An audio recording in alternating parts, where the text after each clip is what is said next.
finally we're talking about the mandate of a man, which is what he is here for. And I think you've also alluded to that when you talked about him being a moderator, him being a mediator, him being a stabilizer. This authentic thoughts. So I asked you earlier on, what does it take? Did I ask what does it take to become an authentic man? Yeah, I think I did. And you said, what did you say? I've forgotten what you just said. It takes identification. An identification that first of all lets you first of all accept, I am not a woman. You have to call yourself and say, I am not a woman. Right. And there's nothing wrong with that. And there's nothing wrong with that. There's nothing wrong with being a woman. I am not. As in, there's nothing wrong with being a woman. If someone is a woman, there's nothing wrong with that, right? There's nothing wrong with that. I'm married with children. But first of all, I have to bring myself and ask myself, because I am not a woman, what are the distinctive qualities that distinguish a man from a woman? If it is only genitals, then that is the first phase. Beyond the genitalia, what else distinguishes a man from a woman? That now identification is now what allows you to begin your process of looking for, because you said men are made. Yeah. You now begin to look for makers of men. Right. You can't make yourself into a man.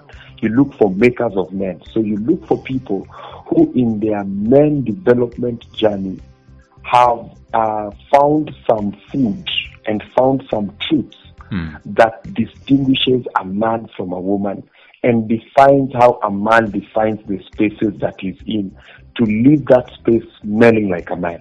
Right. So these makers of men, you call them mentors, you call them role models, you call them leaders, whatever they are, they inspire you to now awaken from the male state to begin the journey into the man state. And so these makers of men begin to break what you call the false layer and the false identity that you had built around this is what a man is. The conditioning. Before you perform any role as a man, you have to ask yourself, what is the mind that made this role?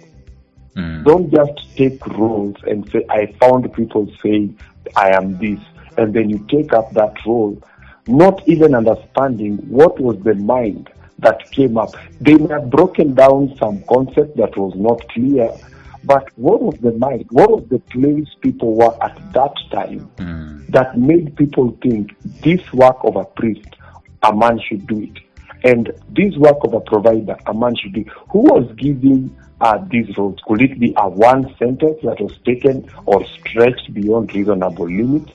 I walk around and I tell people every time, these ladies that you are trying to impress, they are grown-ups. You can call them baby, you can call them sweetie, but they are grown-ups. You check their age, it will hit you. For them to relate with you, they are of consensual age, but they can hide beneath the baby face so that you never become your true self, because you have to feel like my strength is dangerous. But strength is not dangerous. If you're walking in a dark alley, you want to be with the strongest man. Yeah. If you're walking in any area that you feel it's not safe, when you're with the strongest, it doesn't feel as dangerous as it is. So you have to look for who are these makers of men who will now build your inspiration. It is now your inspiration that feeds your intellect, and your intellect builds your image of a man. So you identify, inspire, then you build your intellect, which now makes your image as a man. Now that image is an inward frame by which you approach and deal with matters. Now, does authenticity have to be unique in such a way that every man is different from the next man? First of all, authenticity does not, that has now got to be, the expressions can be unique, but the authenticity is similar. When you meet man, a real man, a man. When you meet him, you will see traits, an enhancement of people. The expressions may be unique, but the inspirations are similar. So let me ask you this again. So how do you, a lady out there looking for an authentic man, what should she look for? What can she see in an authentic man if she meets him? How can she be able to tell between an authentic and a conditioned man? The first thing you will see, this man has a sense of order, a sense of order and rules. You see, God gave man rules before he even gave him a woman. He told him, don't eat this and eat this.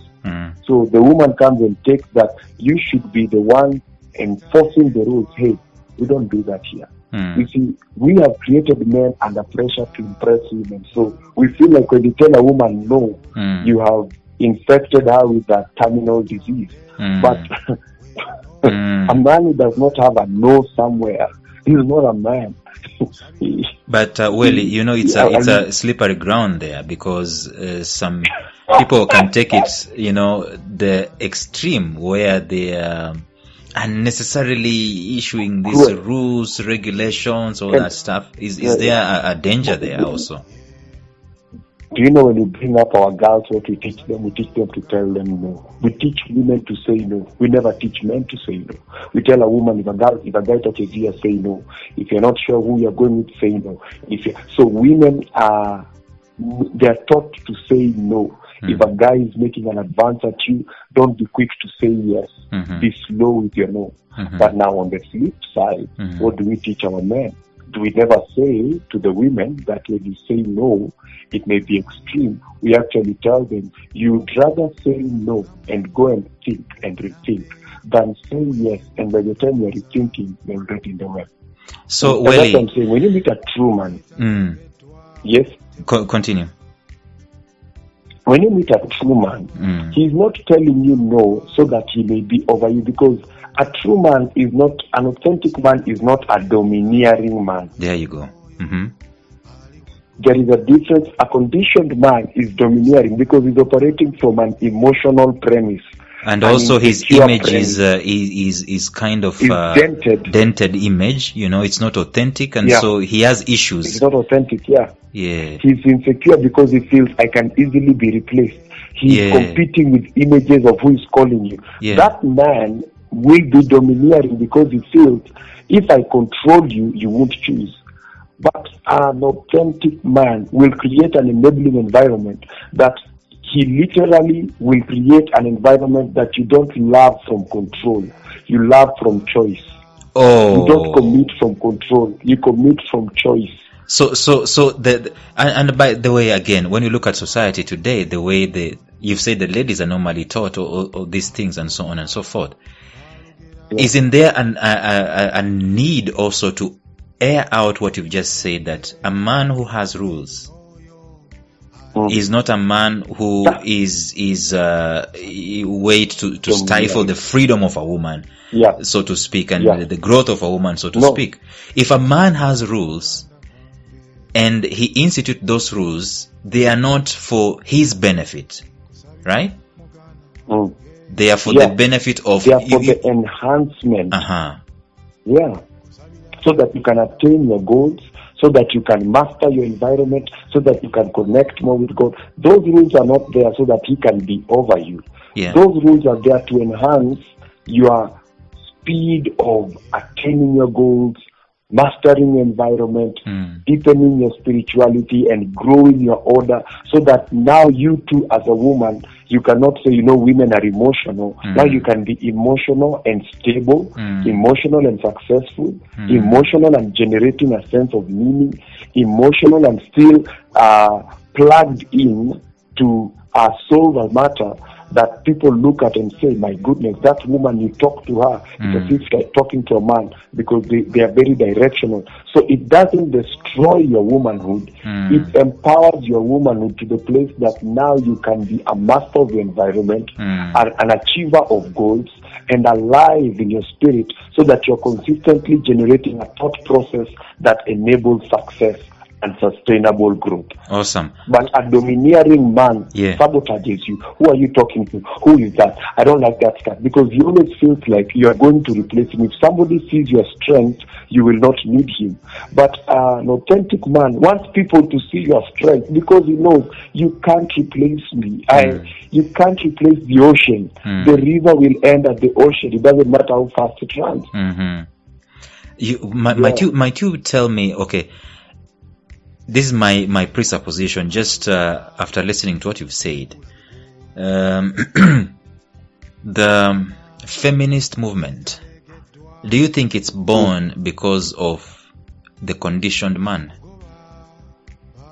Yes, definitely.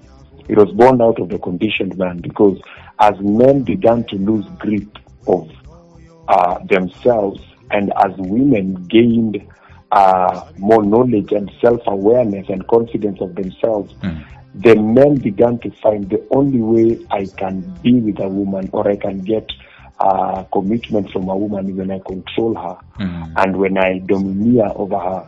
And so the feminist movement came as a result of trying to push back the domineering man. And this domineering man, he necessarily does not have a goal.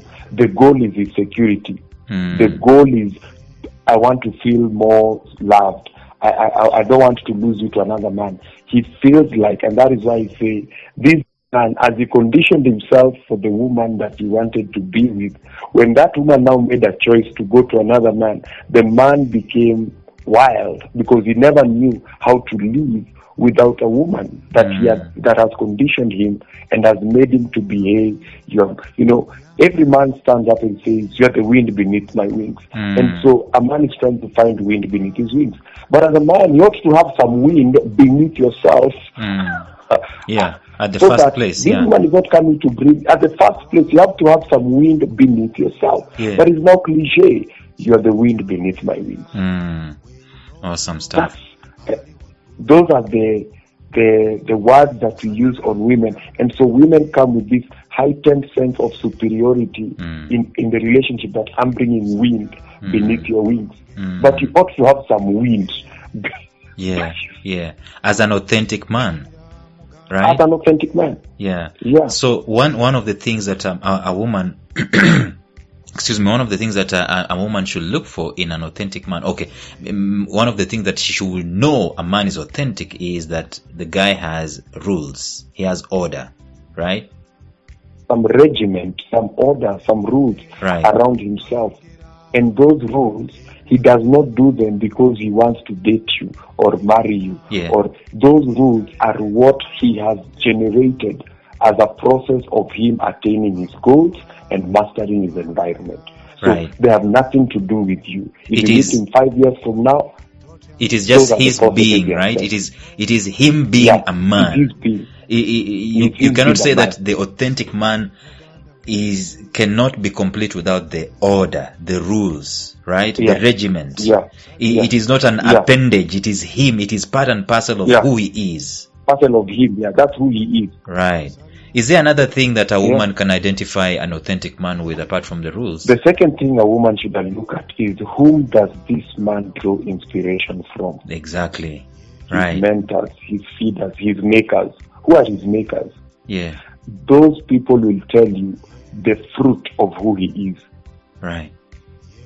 Because they are the If roots. you look at the man I look up to, they are the root of who he is. So you look at him and know 5 years from now, Lawrence will be this, Welly will be this, based on just the people that he draws his inspiration from. Because that inspiration is what will feed his intellect. So the thing we will look out for. You're telling our daughters and our girlfriends and our ladies all over the world that if you wanted to be safe with a man, investigate, not necessarily asking him, but investigate where he draws his mentorship, his inspiration, his motivation, his identity from. That's a key like thing. To put it like this. You can't be authentic without authority. It is authority that breeds authenticity. So if there is no authority, there is no accountability and measure and standard for your authenticity. So you are gambling. I see. Yeah. Okay, cool. So number 1, regiment, rules, and so on. Number 2, the source of inspiration. Is there a number 3?